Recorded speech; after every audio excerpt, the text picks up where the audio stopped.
देव भगवान अल्लाह, खुदा, ईश आदि नाम एक ही शक्ति के हैं। वो कैसा है, कहां है, कैसे मिलता है, किसने देखा है? ये प्रश्नवाचक चिन्ह पूर्ण रूप से हटाने के लिए अवश्य सुनिए जगत गुरु तत्वदर्शी संत रामपाल जी महाराज के अमृत वचन, सर्व पवित्र धर्मों के पवित्र शास्त्रों के आधार पर। पुण्यात्माओं, अभी तक हम खासकर इस कलयुग के इस थोड़े से दौर में भगवान के अध्यात्म मार्ग से कोसों दूर हो चुके हैं। यदि कोई भगवान की लीला सुनाता है, हमें अटपटी सी लगती है, हम उसको स्वीकार करने को तैयार नहीं होते। हमारे स्वीकार ना करने से भगवान की महिमा या वो लीलाएं झूठी नहीं हो सकती। जैसे जब हम छोटे छोटे थे उस समय क्या देखा करते थे, ऐसे तगड़े तगड़े बूढ़े बुजुर्ग, और उनके विषय में बताया करते थे ये 5 मन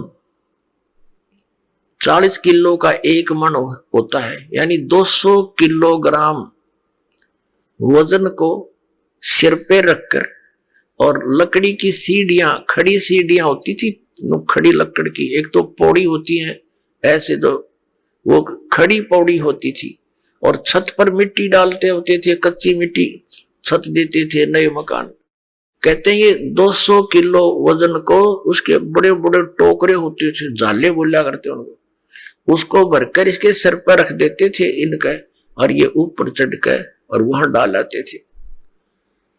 अब ये बात और 100 साल के बाद अगर कोई कहेगा ना, उसने मूर्ख बताया करेंगे, राम आंखों देख रखे, क्योंकि और 100 साल में तो देख लो, इब कोई 10-50 किलो वजन ठानी आदमी नहीं रह रहा, और आने वाले 100 साल में तो इतनी प्योद रह जाएगी, और 10-12 किलो ठानिया व्यक्ति नहीं पाओगा, ऐसी स्थिति आ जाएगी इस प्राणी की। इतना घट गया हमारे सतर, प्रदूषण के कारण शरीर की शक्ति लॉस होती जा रही है। और इससे और पीछे जाए तो और तगड़े तगड़े व्यक्ति थे, भीमर की कथा हम सुने तो कोई ना सिर गले उतरती, और वो सच्ची थी सारी। ये तो ही एक बल के आधार से, एक आध्यात्मिक बल अलग होता है। अगस्त ऋषि जी ने 7 समुद्रों को एक ही घूंट में ऐसे चुलू उठाई थी और ऐसे पी लिया था, खाली हो गया था ये बिल्कुल। इसमें ये मगरमच्छ तड़पते दिखाई दे थे, और फिर प्रार्थना की गई, हे ऋषि जी ये तो सब बुरा हाल हो जाएगा, यहाँ का बैलेंस बिगड़ जाएगा, आप भी नहीं रहोगे क्योंकि पृथ्वी पर वर्षा का अभाव हो जाएगा, सब प्राणी मर जाएंगे। तो फिर उसने कहते उल्टा ही कुरला कर दिया, ये पूरे भर गए। तो ये कोई बड़ी बात नहीं है, और आप इस पे भी नहीं विश्वास कर पाओगे तो अध्यात्म मार्ग में नहीं चल सकते। इन कलियुगी ऋषि, नकली गुरुओं ने, महर्षियों ने जो हमें भगवान की इन कथाओं से दूर कर दिया कि ये झूठी है, ऐसा नहीं हो सकता, द्रौपदी की साड़ी नहीं बढ़ सकती, ये इस तरह की बकवाद गढ़ दी, जबकि ये सारी सच्चाई है। परमात्मा जो चाहे वैसा कर दे, उसके एक वचन में सारे ब्रह्मांड उत्पन्न हो गए, तो वो क्या नहीं कर सकता। तो अध्यात्म मार्ग में पुण्यात्माओं अविश्वास नहीं चलता, और पहले हमारे पूर्वजों को अविश्वास नहीं था, और उस अविश्वास का और ब्लाइंड फेथ था उनका भगवान में और उन गुरुओं में, तो उन्होंने दुरुपयोग किया नकली ऋषि, महर्षि, गुरुओं ने, ये वर्तमान के कलयुग क्या ने, कि उनके ब्लाइंड फेथ को, कि जो गुरुजी बोल रहे हैं वो सारी सच्ची होती है, हमने ब्लाइंड फेथ किया, और जो मार्ग उन्होंने बता दिया हमने ये सोचकर ग्रहण किया कि ये हमारे सदग्रंथों से ही पढ़कर सुनकर वहीं से इन्होंने ज्ञान दिया। तो इन्होंने सब मिसगाइड कर दिया, वो सब दंत कथा सुना दी, और भक्ति विधि शास्त्र अनुकूल ना रहने से हमें प्रभु परमात्मा से मिलने वाली सहायता बंद होगी। तो अब हम ये सोचते हैं कि ऐसा कभी हो ही नहीं रहा, हम सब कुछ कर रहे हैं। अब आप इस मार्ग पर लगोगे, जो दास आपको मंत्र देगा, आप सत भक्ति करोगे सच्ची नियत, फिर देखना आपके क्या होगा, फिर आपको विश्वास होने लग जाएगा कि परमात्मा सब कुछ कर सकता है। आपको देखो जैसी आपकी श्रद्धा और भक्ति बढ़ती चली जाएगी, उतना ही मालिक आपके निकट आओगा। और परमात्मा की पावर से तो कुछ भी हो सकता है। अब जैसे एक जैक होता है, जैक इतना को सब सारा लोहे का जुगाड़ सा, जिसने उसके फंक्शन का ना पता हो और कोई ये कहे कि ये जैक 250-300 क्विंटल यानी 3-4 टन के ट्रक को इंक्लूडिंग उसके वजन, उसके वेट के, और वो इतना ऊंचा उठा दे 1 फुट, तो कैसे दच्चा, किसी व्यक्ति का दच्चा या जिसने उसका फंक्शन का ना पता हो, और उसने लगा के देखो 2-4 पे घुमा दे, इतना ऊंचा उठा दे, सारे के सारे ने जो बजरी का भरा हो सारा वो ट्रक और ऊपर उठा दे वो। तो ऐसे परमात्मा की वो वर्ड पावर है, यानी उसकी शब्द शक्ति है, वो सारे ब्रह्मांडों को उठा के छोड़ दिया और उस शब्द शक्ति से चल रहे हैं, घूम रहे हैं, अपनी अपनी क्रिया कर रहे हैं। वो जैक है परमात्मा का, ये समझो। तो इस मार्ग में आप जी को अब पुनः ब्लाइंड फेथ करना पड़ेगा, लेकिन ब्लाइंड फेथ करने से पहले आपने इस मार्ग को जैसे दूध का जला हुआ फूंक मारता है लस्सी को, ऐसे ग्रहण करना। आंखें बंद करके ग्रहण नहीं करना, लेकिन इसको ग्रहण करके फिर आंखें बंद कर लेना। कहने का भाव यह है कि फिर अग्रम अग्रम ना करना, यू नाम लेने पीछे।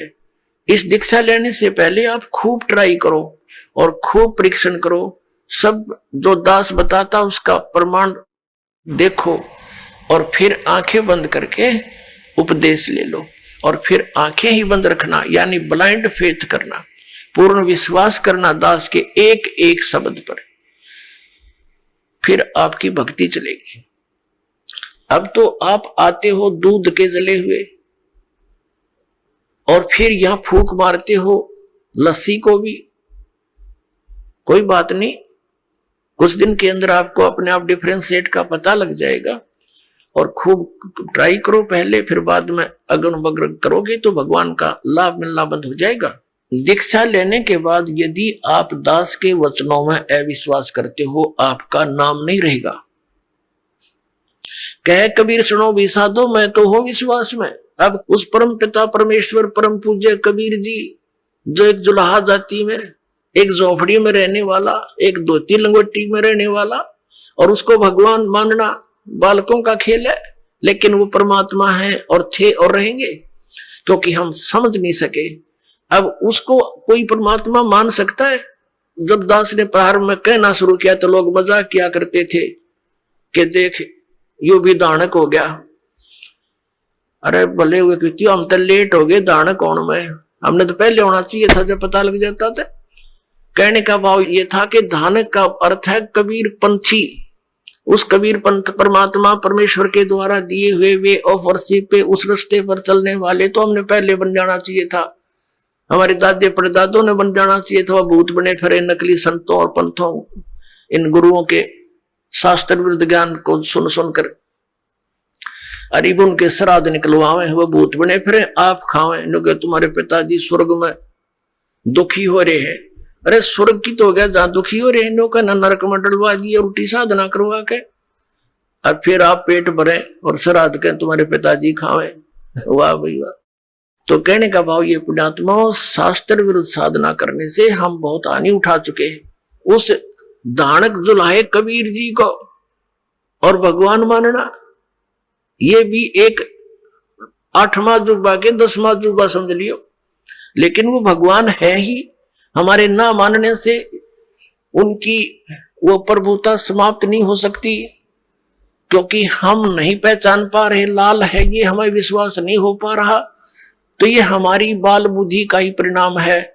लाल तो इतनी ही कीमत रखता है, वो लाल है, वो पूर्ण परमात्मा है, और वहां लीला करने के लिए सह शरीर आए थे, सह शरीर चले गए थे, और पूरा ज्ञान उन्होंने हमें बताया आकर के, जो दास आपको बता रहा। तो प्रसंग चल रहा है, हम उसी पर आते हैं। तो इसी प्रकार जब आप जी दीक्षा ले लेते हो, उसके बाद फिर दास जो वचन बोलता है और आपके मन में अविश्वास उत्पन्न होता है, तो आप कमजोरी में आ चुके हो, क्योंकि आप कितने दिनों से भक्ति कर रहे होगे, जब से जन्म हुआ। पवित्र हिंदू धर्म में तो शायद कोई ही व्यक्ति ऐसा होगा नास्तिक जो भगवान नहीं कहता हो या उसको नहीं मानता हो। वैसे तो मुसलमान धर्म में भी भगवान अल्लाह वो सभी मानते हैं, ईसाई धर्म में भी मानते हैं, हिंदू धर्म में भी मानते हैं। और आप कितने दिन से ज्ञान सुनते आ रहे हो, और दास जो भी ज्ञान आपको सुना रहा है उनके एक पॉइंट को क्लियर करने के लिए 3-3, 4-4 प्रमाण देता है। और पहले आपने जो अज्ञान सुन रखा था उसका कोई सिर पैर नहीं और आपको स्वीकार्य था। अब ये क्यों अग्रम अग्रम इतनी हो रही है आपके माइंड में, काल को ये चिंता बनी रहती है कहीं ये इस मार्ग पर दृढ़ ना हो जा और इसका बेड़ा पार ना हो जाए, तेरे हाथों से ना निकल जाए। तो पुण्यात्मा, उपदेश लेने से पहले दास ने बहुत सुविधा उपलब्ध कर रखी है। जिन दिनों में सत्संग होता सत्संग सुन करो। फिर परमात्मा ने दया बख्श रखी है एक पवित्र टीवी चैनल पर, उसने साधना के ऊपर शाम को 8 बजे सत्संग आता है, वहां सुनते रहो। कहने का भाव ये है कि आप जी पहले कति कंसेप्ट क्लियर करो, जब आओ यहां पर और नाम लेकर फिर जो सही दृढ़ होकर आते हैं उनको कुछ चंद ही दिनों में परमात्मा की वो चमत्कार शुरू हो जाएंगे। क्योंकि कनेक्शन ले लिया बिजली का, कनेक्शन लेते ही आपके पंखे चलेंगे, सब कुछ ठीक चलेगा। यदि कनेक्शन लूज हो गया, ना पंखा चलेगा ना कोई और सुविधा उस पावर से होगी। जो पावर सत्र का काम है तो पावर से ही होगा। तो इस प्रकार आपका अगर कनेक्शन लूज रह गया यानी आपका नाम खंडित हो गया तो मालिक की पावर आपके घर पर या आपकी बॉडी में काम नहीं करेगी। इसके लिए परमात्मा ने बताया है कि अनंत कोटि बाजी जहां अमन रचे सकल ब्रह्मांड ही, कहे कबीर मैं क्या करूं ये काल करे जीव खंड। कि मैं इतना समर्थ हूं। परमेश्वर कबीर जी कहते हैं अनंत कोट बाजी जहां मन रचे सकल ब्रह्मांड। और कबीर साहब कहते हैं, आदरणीय गरीबदास साहिब जी को कबीर साहब ने ये ज्ञान दिया था, ये वाणी गरीबदास साहिब जी की है कि कबीर साहब ये कहते हैं, गरीबदास जी उसका समर्थन कर रहे हैं कि कबीर साहब ये कहते हैं कि मैं क्या करूं, युग काल मेरे से जीवों को खंड कर लेता है, इनके नाम खंड करवा के फिर मेरी पावर वहां काम कर नहीं सकती, ये ऐसा कर देता है। तो आप इसे सावधान हो। दीक्षा लेने में देरी हो जावे कोई दिक्कत नहीं, लेकिन लेने के बाद फिर ये समझ लेना हमें भगवान मिल गया और फिर गुरु जी को परमात्मा के तुल मानना पड़ेगा, तब आपकी प्रॉब्लम सोल्व होगी। भले ही पुण्यात्मा गुरु भगवान नहीं है ये दास, क्योंकि मालिक आए थे वो तो भगवान थे ही, वो भी गुरु थे, हमने उनको भी भगवान नहीं माना। लेकिन इस दास को आपने भगवान मानकर ट्रीट करना पड़ेगा, तब आपको सफलता मिलेगी। जैसे गणित के अंदर एक प्रश्न आता है ब्याज का, ऋण का। उस ऋण के अंदर क्या होता है कि हमने मूल धन खोजना होता है, बच्चों ने मूल धन प्राप्त करना होता है, वो प्रश्न ऐसा होता है। तो उसके अंदर मानना पड़ता है, मान लीजिए मूल धन 100 रुपये, वो मूल धन 100 रुपये होता नहीं, वो तो करोड़ों की संख्या में होता है। लेकिन वो करोड़ों की संख्या की राशि वाला मूल धन हमें तभी उपलब्ध होगा जब हम 100 रुपये को मूल धन मान लेंगे। अब समझदार को संकेत बतेरा, भले ही ये दास भगवान नहीं है, लेकिन उस मूल धन को पाने के लिए यानी मूल मालिक को पाने के लिए आपने गुरु जी को एज ए गॉड ट्रीट करना पड़ेगा। यूं समझ ले कि मेरे सामने आज वो परमात्मा आ जाते हैं। इस दास के स्थान पर परमात्मा स्वयं भी आए थे। आज से 600 वर्ष पहले 120 वर्ष तक हमारे डले खाकर चले गए, हमारी गालियां खाकर चले गए, जूते खाकर चले गए, क्योंकि जिस बाप का बेटा शराब पी रहा हो और पिता जाकर उसको कहता महफिल में बेटा आजा तू ना नाश करे, तो वो झगड़ा कर देता पिता के साथ, हाथापाई भी कर देता है, एक तरह मेरी बेइज्जती कर दी, क्योंकि होश में है नहीं, नशे में है। तो हमने यहाँ काल के इस झूठे रंग की भांग पी रखी है। कबीर ये माया अटपटी सब गट आन अड़ी, और किस किस न समझाऊं या कुआ भांग पड़ी। तो यहाँ हम सभी एक का कुएं का भांग पिए फिर रहे। वो परमात्मा आता है, हम उसके भी जूते मारते हैं, उसको बुरा कहते हैं, इन नकलियों को स्वीकार करें बैठे हैं, तो आसपास भी नहीं भगवान कहिए। अब कहने का दास का तात्पर्य है कि इस दास के स्थान पर ये सोच लो परमात्मा बैठे हैं, और फिर हम कैसे व्यवहार करेंगे उस भगवान से जिसके लिए हम तड़प रहे हैं। ऋषियों ने शरीर गाल दिए भगवान पाने के लिए, यदि वो मिल जाए तो हम उसका कैसे व्यवहार करेंगे। तो ये आपने रिहर्सल करनी पड़ेगी। इस दास को डला समझ लो, एक पत्थर समझ लो बोलता हुआ, लेकिन यहां नो सोच लो हम भगवान से मिलने जा रहे हैं। तो जैसा व्यवहार आप यहां करोगे ऐसा ही स्वप्न में आपका बनेगा। मृत्यु के बाद आपको ऐसा होगा जैसे स्वप्न, और वहां भगवान दास के रूप में पहले आपकी परीक्षा लेगा, बाद में ऊपर सिलेक्ट करेगा, ले जाएगा सतलोक। तो वहां जैसी भावना, जैसा अच्छा या बुरे विचार आपके इस दास के प्रति होंगे, आपके मस्तिष्क पर लिखे आएंगे वहां पर, क्योंकि वहां कोई रोल ना चल रहा है, या तो हम 100 बात छुपा ले, आपके मस्तिष्क पर लिखे आएंगे। रिजेक्टेड और सिलेक्टेड कहने की जरूरत को नहीं, बस वहां तो न्यू करना भगवान ने, फिर रह जाओगे वहीं से। फिर ठीक है, आपने जो भक्ति की है, पहले तो यदि गुरु जी के प्रति आपकी आस्था एज ए गॉड नहीं है तो भक्ति आपकी बने को नहीं, भक्ति चलेगी ही नहीं। आप सब साधना करते भी दिखोगे, फिर हमें कोई लाभ नहीं हो रहा, तो आपके अंदर भक्ति अंकुर वो फूटा ही नहीं। तो पुण्यात्माओं, कहने का भाव यह है कि जैसे आपको दास बताना चाहता है कि उपदेश लेने के बाद फिर आपने इस दास को परमात्मा की तुल्य समझना पड़ेगा। ये दास परमात्मा नहीं है, ये तो उसका कुत्ता है, आपको जगाने के लिए भेज रखा है। आप धनी हो भक्ति के, आप सोए पड़े हो, आपका जीवन नष्ट हो रहा है, चोरी हो रही है, धन लुट रहा है आपके श्वास रूपी पूंजी का, ये दास जगा रहा है डंडोरा पीट पीट के, आवाज लगा लगा कर। लेकिन आपके लिए परमात्मा का विधान है, गुरु गोविंद कर जानियो और रहियो शब्द समाए, मिले तो दंडवत बंदगी नहीं पल पल ध्यान लगावे। कि गुरु को भगवान मानकर चलना, और रहियो शब्द समाए, शब्द समाए रखना मतलब जो उसने मंत्र दिया है वो सत मंत्र सतनाम, यानी सत भक्ति, उसमें लीन रहना, गुरु जी को भगवान मानना, और जो उपदेश मंत्र दिया है उसमें समाये रहना, उसकी भक्ति पर ज्यादा ध्यान रखना। और जब भी मिले तो दंडवत बंदगी, जहां मिले वहां दंडवत प्रणाम करना, और नहीं मिल पाते हो जैसे घर पे तो पल पल ध्यान लगावे। यानी परमात्मा के गुणों को अपने गुरु जी के ऊपर लक्षित करे, और फिर आपका भाव बनेगा, एक प्यार जागेगा इस दास के प्रति जैसा इस काल के प्रति जाग्या था, और वही कसक आपकी इस दास के प्रति होगी, तभी हम वहां चलेंगे। जिस कसक के साथ हम वहां डटे नहीं डटे, तो ऐसा ही भाव। अब हम कैसे भावित होते हैं, जैसे एक हीरो या हीरोइन नकली बात बना के, एक तो उसने पढ़ावा है, फिर वो बोल रहा है, उसके 1-2 डायलॉग पर हम आसक्त हो जाते हैं। वो हो बड़ा क्या बात कही, बड़ा सुंदर बोला, और यहाँ दास ने ऐसा पिटारा खोल दिया इन बोलों का, वचनों का। तो इस आधार से भी आपने प्रभावित होना चाहिए। जब आपकी आत्मा निर्मल हो जाएगी, कमाल कर दिया गुरु जी ने, तो ऐसे निर्णय करके ज्ञान दे दिया, तो हमने ऐसे प्रभावित होना है और आसक्त होना है उस परम पिता पर इस दास के माध्यम से।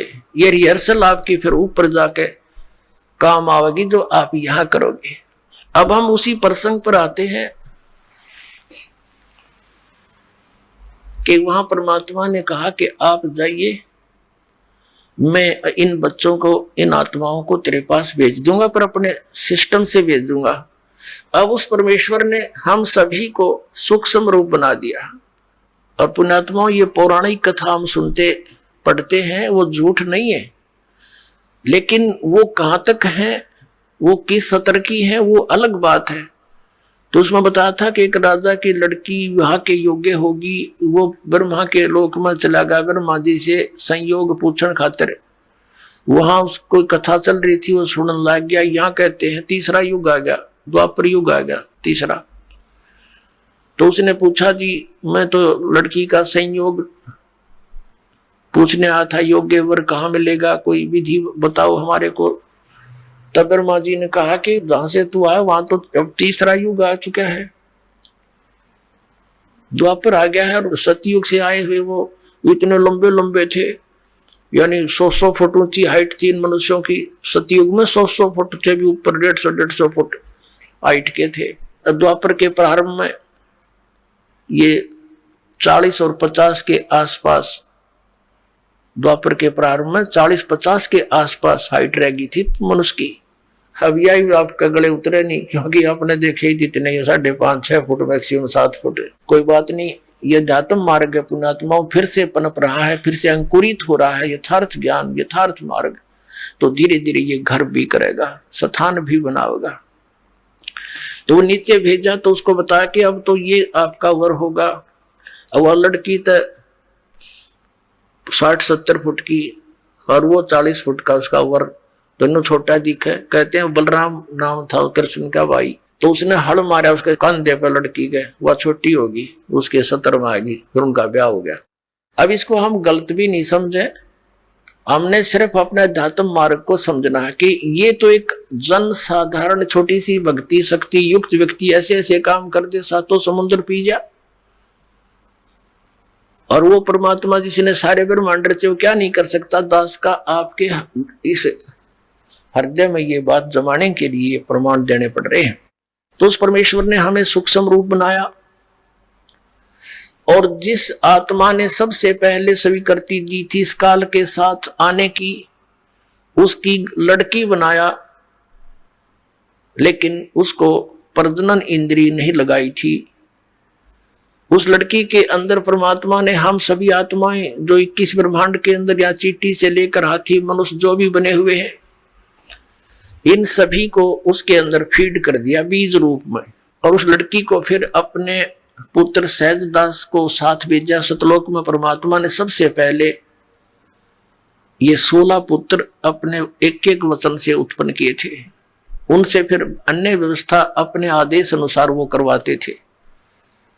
तो सहजदास को भेजा उस लड़की के साथ और कहा बेटा जा उस ज्योत निरंजन सरपुरुष से कह देना कि जिन आत्मा ने तेरे साथ आने की स्वीकृति दी थी, इस लड़की के शरीर में फीड कर दिया है। पुण्यात्माओं, आज से 20, 30, 50, 100 वर्ष पहले शायद हम नहीं मानते कि ऐसा हो सकता है। अब विज्ञान ने हमारा ये मार्ग बहुत आसान कर दिया है। जैसे ये देखते हैं, कोई टेस्ट कराता है कि आपके 1 ग्राम खून में इतने करोड़ जीवाणु होने चाहिए, इतने लाख, और वो इतने कम है, इतने होने चाहिए। यानी 1 ग्राम ब्लड में और लाखों की संख्या में जीवाणु होते हैं। और कितना ब्लड आपके अंदर, हमारे शरीर में कितने जीवाणु हैं, वो सभी आत्माएं हैं। तो ऐसे वो फीड कर दिया इस लड़की के शरीर में। और ये कन्या थी, परमात्मा ने कहा जा आप निरंजन के पास छोड़ के आ सहजदास। सहजदास ने आकर के लड़की को ज्योत निरंजन के हवाले कर दिया और उसको बता दिया कि इसके बॉडी के अंदर परमात्मा ने वो सभी आत्माएं फीड कर दी है। और परमात्मा ने कहा बेटी तू जितने जीव कहेगी उत्पन्न करना चाहेगी कर सकती है, जितना वो कहे उतने जीव उत्पन्न कर देना, वो नर आकार में या जैसे भी पशु पक्षी तू जैसे भी चाहेगी वो एक बार कल्पना करना, वैसे ही रूप धारण कर तेरे शरीर से बाहर आते ही वो ऐसा रूप धारण कर लेंगे।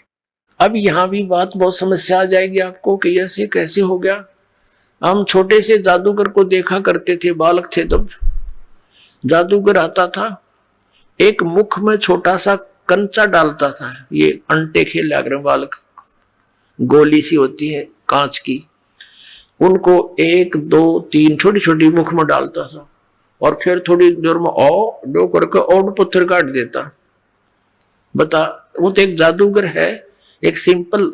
ये जादू जितनी भी ये आध्यात्मिक यहाँ की जो उठपटांग सी क्रियाएं हैं, ये सारी गॉड पावर से होती हैं। और ये क्या करते हैं कि वो पहले भक्ति सिद्धियां करते हैं तो परमात्मा से ही कुछ पावर ग्रहण कर लेते हैं, उसका ड्रामा बना लेते हैं, बस इतनी सी बात है। और उस मालिक ने सारा कुछ रच रखा उसके पास, तो वो खान है उस शक्तियों की, खान यानी वो तो एक पूरी स्टॉक है मालिक, पूरी पावर है उसके अंदर, वो कुछ भी कर सकते। और कहा कि बेटी तू जितने भी जीव वो कहे तो उत्पन्न कर देना। और ऐसा ही कहकर ज्योति निरंजन काल को समझाकर सहजदास लड़की को वहां उसके ब्रह्मांडों में छोड़कर वापस आ गया। अब युवा होने के कारण लड़की का रंग रूप निखरा हुआ था। परमात्मा ने यह परीक्षा लेनी चाहिए थी कि ये यहां रहने योग्य भी है कि नहीं। ये ज्योति निरंजन इसने यहां पहले तो ये फंड किया, एक पैर पे खड़ा होकर बकवाद शुरू की, या रहा नहीं गया इसके ऊपर, क्योंकि ये तीन जने, एक अचिंत, एक ये अक्षर पुरुष और ये सर पुरुष, ये तीनों अचिंत के लोक में परमात्मा ने रहने को कह दिया था। इस द्वीप में रहो तुम एक घर में, और बाकी सभी हम आत्माएं उत्पन्न कर दी थी, सबको अलग अलग व्यवस्था कर दी थी। तो इसके अंदर ये खुरापात उत्पन्न हुआ कि हम तीन जने तो एक स्थान पे, बाकी सब अलग अलग, मैं भी अलग से राज्य प्राप्त करूं। तो इसने तपस्या करके ये स्थान प्राप्त किए 21 ब्रह्मांड।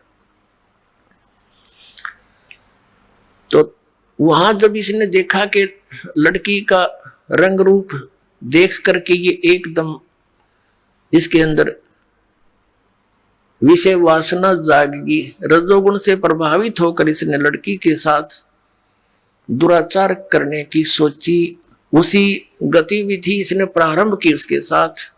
तो लड़की ने कहा कि ज्योति निरंजन कुछ शर्म कर, देख पहले तेरी उत्पत्ति करी परमात्मा ने, हमसे पहले तेरा जन्म हुआ उन्हीं के वचन से, और फिर उन्हीं के वचन से हम उत्पन्न हुए हैं, और मेरी उत्पत्ति भी उसी से हुई है, हम बहन और भाई हैं। ऐसा जुल्म ना करे तू। पर ये इतना अंधा हो गया काम वासना में, ये हद से ज्यादा बढ़ गया, और बदमाशी करने के लिए मुंह खोला, आलिंगन बद्ध करना चाहा। लड़की भी उसी बाप की बेटी है, सूक्ष्म रूप बनाया, इसके मुंह के माध्यम से पेट में शरण ले ली, और वहां से पुकार की, पिताजी मेरी रक्षा करो, मेरी रक्षा करो।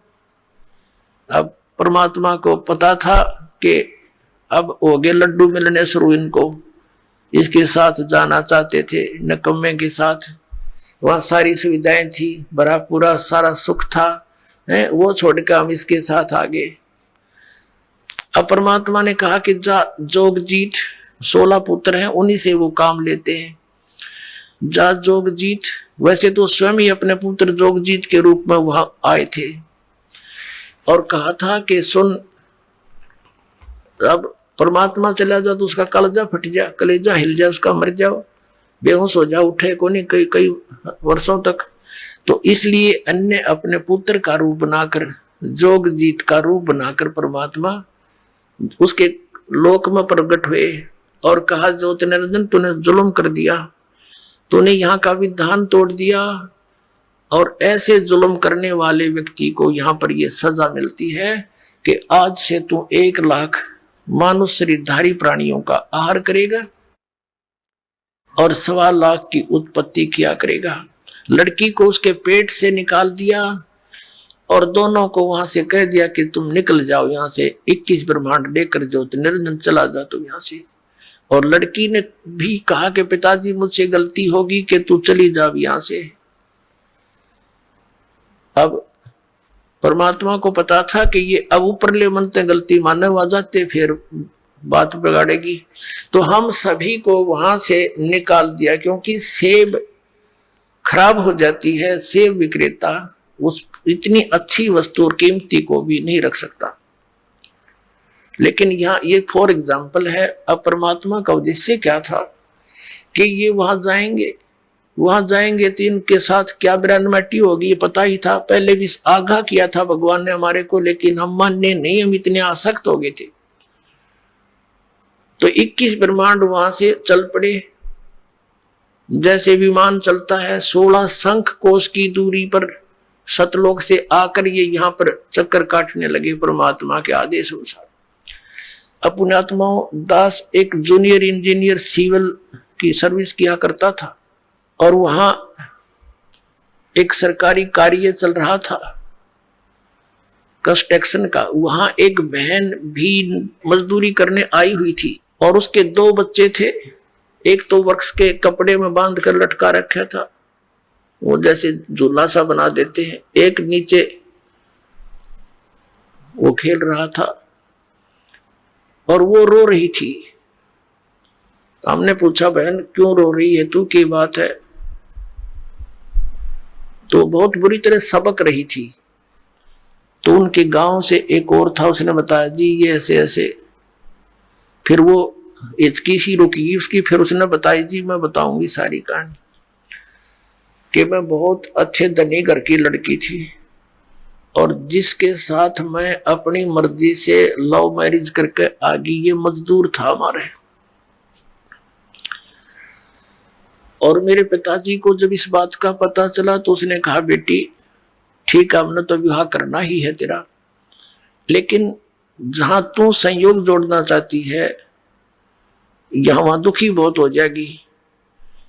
लेकिन मेरे पिताजी की बातों का मेरा असर कतई नहीं हुआ, क्योंकि मैं तो अंधी हो चुकी थी। पिताजी के न चाहते हुए मैं इसके साथ आ गई। और अब ये क्या करता है मेरे साथ, मैं मजदूरी करती हूं और वो शराब पीता है, सारा दिन घर पे रहता है, दोनों बच्चों को साथ लाती हूं और मजदूरी करती हूं। इसलिए रो रही हूं कि मैंने अपने पैर पे आपको आड़ा मार लिया। तो पुण्यात्माओं, परमात्मा हमें यही बता रहे हैं कि तुमने अपने पैर पे आपको आड़ा मार रखे हो। उस भरे पूरे परिवार को छोड़कर, वहां सर्व सुख संपन्न सतलोक को छोड़कर हम यहाँ आगे इसके साथ टिंडे लेने के लिए हम मजदूरी करते हैं, ये खाता है। अब इसने स्वर्ग क्या बना रखा है, एक रेस्टोरेंट है, ये वहां का मैनेजर है, ये इंद्र आदि वहां के मैनेजमेंट करने वाले नौकर छोड़ रखे। आप यहाँ भगवान की जो सच्ची भक्ति करोगे तो आपकी कुछ पूंजी जुड़ेगी। शास्त्र अनुकूल साधना करोगे तो, शास्त्र अनुकूल साधना नहीं करते उनका कुछ नहीं मिलता, वो सीधे नरक में डाल दिए जाते हैं। छोटा